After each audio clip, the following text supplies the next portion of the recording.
Question number 17 जो cost 15 degree लिखा हुआ है।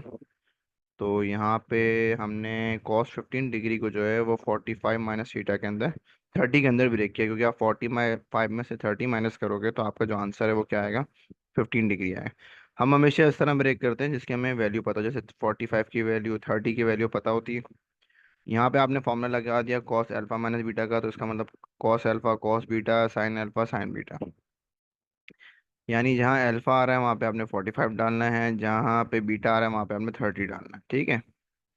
तो आपने कॉस अल्फा मतलब कॉस 45 और साइन बीटा मतलब सॉरी कॉस बीटा मतलब कॉस 30 डाल दिया आपने। और फिर साइन अल्फा, तो अल्फा की जगह 45 डाल दिया। साइन बीटा था तो आपने बीटा की जगह 30 डाल दिया। कॉस 45 की वैल्यू 1/√2 होती है, कॉस 30 की वैल्यू √3/2 होती है। इसकी वैल्यू ये होती है और साइन 30 की वैल्यू ये होती है। इनको जब इसको मल्टीप्लाई किया तो ये हो गया √3/2। सही है। और √3/2 मल्टीप्लाई √2 तो आ गया 2√2। और वन वन जा वन और 2√2 ये आ गया। फिर एल्शियम लिया इनका, तो एल्शियम लिया तो ये आया और √3 + 1 आपका ये आंसर आ गया। ठीक है, अब हम चलते हैं अपने नेक्स्ट क्वेश्चन की तरफ। और नेक्स्ट क्वेश्चन की तरफ चलते हैं। क्वेश्चन नंबर 18 है हमारा। और क्वेश्चन नंबर 18 जो है इसमें इसमें भी हमें क्या करना है, इसमें हमें ना एक आपको वो देगा ट्रिग्नोमेट्रिक फंक्शन। यानी कि आपको वो दे रहा है एक ट्रिग्नोमेट्रिक फंक्शन एक देगा, बाकी आपने खुद निकाले। यानी आपको ये दे रहा है cos 45 cos थीटा की वैल्यू दे रहा है -4/5। और एक रेंज दे रहा है कि ये पाई/2 का मतलब होता है 90 डिग्री, और पाई का मतलब होता है 90 डिग्री। यानी कि आपका जो एंगल है वो 90 डिग्री से लेके 180 डिग्री के दरमियान है। पाई/2 का मतलब है 90 डिग्री और पाई का मतलब होता है 180 डिग्री। तो 90 से लेके 180 जो है वो आपका अगर देखा जाए तो सेकंड क्वाड्रेंट में बनता है यहाँ पे। ठीक है। खैर ये से छोड़े, आपने करना क्या है। आपने कॉस की वैल्यू आपको दे रहा है, बाकी आपने जो वो आपसे मांगेगा उसकी वैल्यू आपने निकाली है। मिसाल के तौर पे पहले पार्ट में आपसे मांगता है sin θ/2। तो sin θ/2 अगर आप देखते हैं तो उसका फॉर्मूला ये रहा, क्या है, √1 माइनस कॉस θ/2। तो आपने इसकी जगह √1 माइनस कॉस θ/2 लिख दिया। और यहाँ पे आपने और अ, यहाँ पे आपने कॉस की वैल्यू पुट करनी है जो आपको गिवन है। तो कॉस थीटा की वैल्यू जो आपको गिवन है वो ये गिवन है -4/5। वो आपने इसकी जगह डाल दी -4/5, और ये माइनस माइनस प्लस हो गया। यानी इसको कैलकुलेटर में डाल के जब सॉल्व किया तो 3√10 आंसर आ गया। तो आपके पास sin θ/2 की वैल्यू आ गई 3√10। फिर आपने निकालना है cos θ/2, तो cos θ/2 का ये फॉर्मूला है। तो आपने इसकी जगह पे ये फॉर्मूला पुट कर दिया, और यहाँ पर भी आपने कॉस की वैल्यू पुट करनी है जो आपको गिवन है। तो वो आपने यहाँ पे पुट कर दी और इसको कैलकुलेटर में डाल के सॉल्व किया तो आंसर आप गया 1/10 आ गया, 1/√10 आ गया। तो cos θ/2 की वैल्यू आपके पास 1/√10 आ गई। अब तीसरे पार्ट में आपको टेंजेंट θ/2 चाहिए। टेंजेंट θ/2 का जो फॉर्मूला होता है वो होता है 1 - cos θ/sin θ। तो यहाँ पे cos थीटा की वैल्यू तो आपको पता है, लेकिन अगर देखा जाए तो उसके नीचे sin θ भी चाहिए। इसकी वैल्यू नहीं पता, तो इसकी वैल्यू हमने यहाँ साइड में निकाल के दिखा रहे हैं। ठीक है।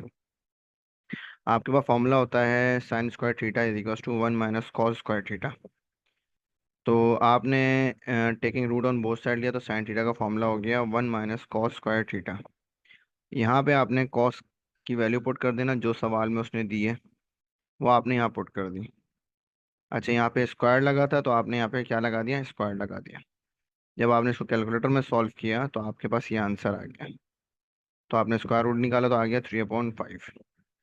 तो sin θ की वैल्यू आपने यहाँ पे पुट कर दी 3/5। और आपने कैलकुलेटर में इसको डाला, सॉरी ऊपर आपने वैल्यू डाली कैलकुलेटर में, तो आपका 9/5 आ गया और ये आपका ये आ गया। ठीक है, 5 से 5 क्या हो गया, कैंसिल, और 3 × 1 = 3 और 3 ये। तो आपके पास टेंजेंट θ/2 जो है वो किसके बराबर आ गया, 3 के बराबर आ गया। तो नेक्स्ट सवाल पे की तरफ चलते हैं। ये आपने तीनों पार्ट कर लिए इसके। और अब हम चलते हैं इसका जो चौथा पार्ट है वो है इसमें लिखा हुआ sin टू थीटा की वैल्यू निकालनी है। अब साइन टू थीटा की अगर आपने जो वैल्यू निकालनी है, उसमें साइन टू थीटा की वैल्यू का जो साइन का फॉर्मूला है वो क्या है, साइन टू थीटा का फॉर्मूला होता है two sine theta cos theta. ये फॉर्मूला यहाँ पे भी लिखा हुआ आपने, ठीक है। और यहाँ पे आपने वैल्यू पुट कर दी साइन की 3/5, जो आपने यहाँ पे निकाली थी इससे पहले वाले सवाल में, ठीक है। तो आपने साइन थीटा की वैल्यू ये पुट कर दी, कॉस थीटा की वैल्यू जो है वो आपको गिवन है, वो कितनी गिवन है, ये गिवन है। तो ये आपने कॉस थीटा की वैल्यू पुट कर दी, दोनों की वैल्यू पुट करके सॉल्व कर लिया, तो आपके पास साइन टू थीटा भी निकल के आ गया। फिर इसका जो पांचवा पार्ट है उसमें कॉस टू थीटा की वैल्यू चाहिए। कॉस टू थीटा की वैल्यू का ये फॉर्मूला है। तो आपके पास कॉस टू थीटा का फॉर्मूला लगाया और आपने यहाँ पे कॉस की वैल्यू पुट करनी है। कॉस की वैल्यू आपको सवाल में गिवन थी, ये रहा सवाल के अंदर, ये गिवन है। तो आपने यहाँ वैल्यू पुट करके सॉल्व निकाल लिया, कॉस टू थीटा की वैल्यू आ गई। इसी तरह टेंजेंट टू थीटा की वैल्यू निकालनी है, तो टेंजेंट टू थीटा का फॉर्मूला है sine two theta upon cos two theta. अब टेंजेंट टू थीटा की वैल्यू आप निकाल चुके हो, ये रही साइन साइन टू थीटा की वैल्यू, ये रही। और नीचे किसकी वैल्यू चाहिए, कॉस टू थीटा की, ये निकाली हुई। वो आपने यहाँ पे दोनों में पुट करके सॉल्व कर दिया टेंजेंट टू थीटा। यानी इन शॉर्ट अगर आपको टेंजेंट टू थीटा चाहिए तो आपको कॉस टू थीटा और साइन टू थीटा की वैल्यू पहले निकालनी पड़ेगी, अगर पेपर में आ जाता है।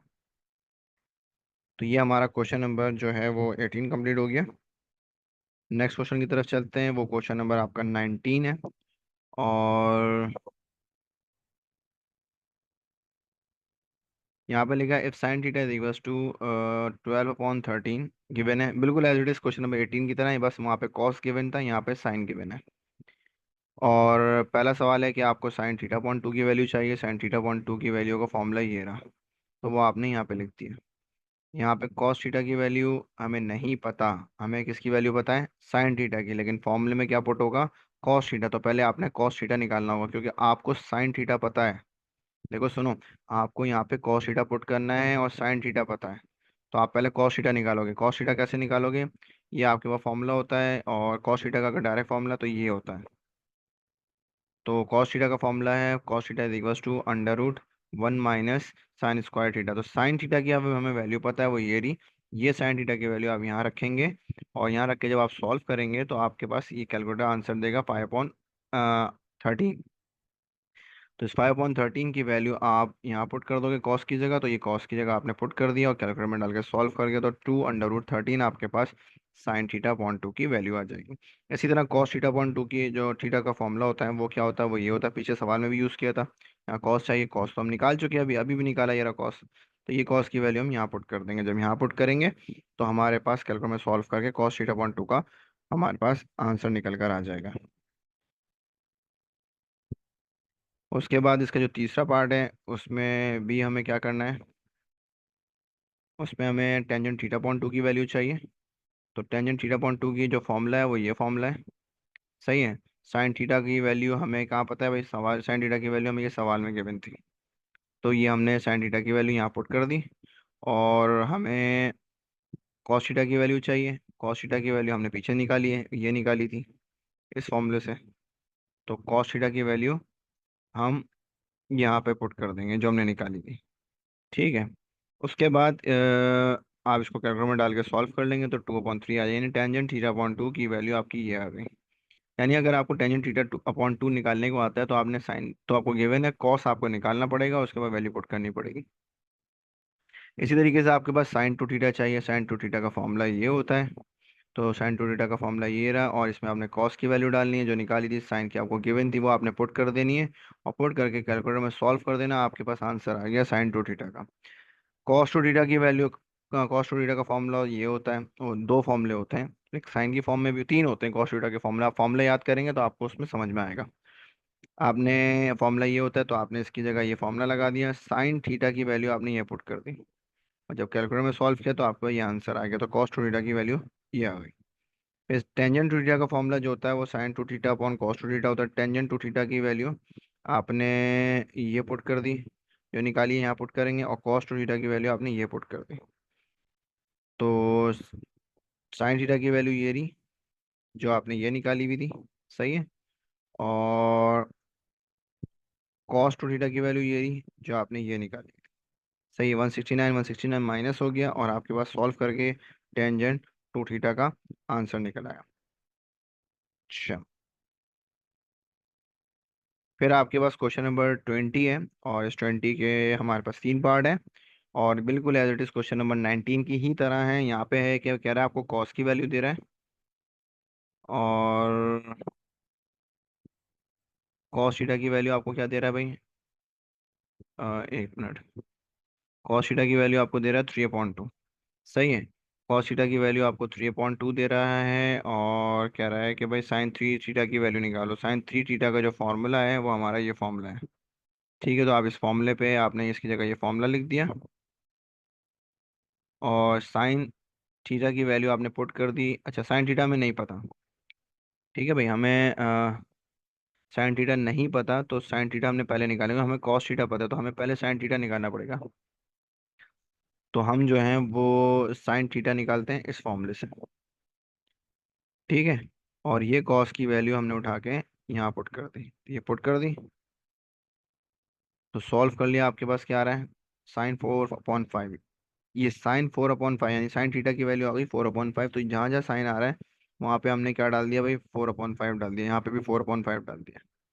सॉल्व करेंगे तो आपके पास आंसर आ गया 44/125। ये आ गई साइन थ्री थीटा की वैल्यू। कॉस थ्री थीटा की वैल्यू जो है वो आपकी ये फॉर्मूला है। तो आपने कॉस थ्री थीटा की जगह ये फॉर्मूला पुट कर दिया, और कॉस की जगह आपने ये वैल्यू डाल दी, और कॉस की जगह आपने ये वैल्यू डाल दी। क्योंकि आपको कॉस पता ही है ना, तो आपने कॉस की जगह डाल दी। ये क्यूब था तो ये क्यूब बन गया। आपने वैल्यू डाल के कैलकुलेटर में डाल के सॉल्व किया, तो आपके पास कॉस थ्री थीटा की वैल्यू आ गई। साइन थ्री थीटा की आपने वैल्यू निकालनी है, उसका फॉर्मूला क्या होता है? Sine upon cos. Sine three theta की वैल्यू आपने पहले ही सवाल में निकाली है, और नीचे कॉस थ्री थीटा की वैल्यू आपने नीचे वाले सवाल में निकाली है। ठीक है, आपने कैंसिल करके सॉल्व कर लिया, आपके पास टेंजेंट थ्री थीटा का आंसर आ गया। तो ये हमारी 10.3 कंप्लीट हो गई। इसको कंप्लीट करें, अपने इसको समझें, और समझने के बाद, मतलब इसको समझने के पहले एक बार इसको समझें, और जब समझ में आ जाए तो कोशिश करें इसको बकर देखी करने की कोशिश करें। ठीक है, और कोई भी परेशानी हो तो मेरा नंबर है, आप फ़ोन करके पूछ सकते हैं, व्हाट्सएप करके पूछ सकते हैं कि सर इसमें क्या स्टेप हो रहा है, क्या है क्या नहीं है। ठीक है।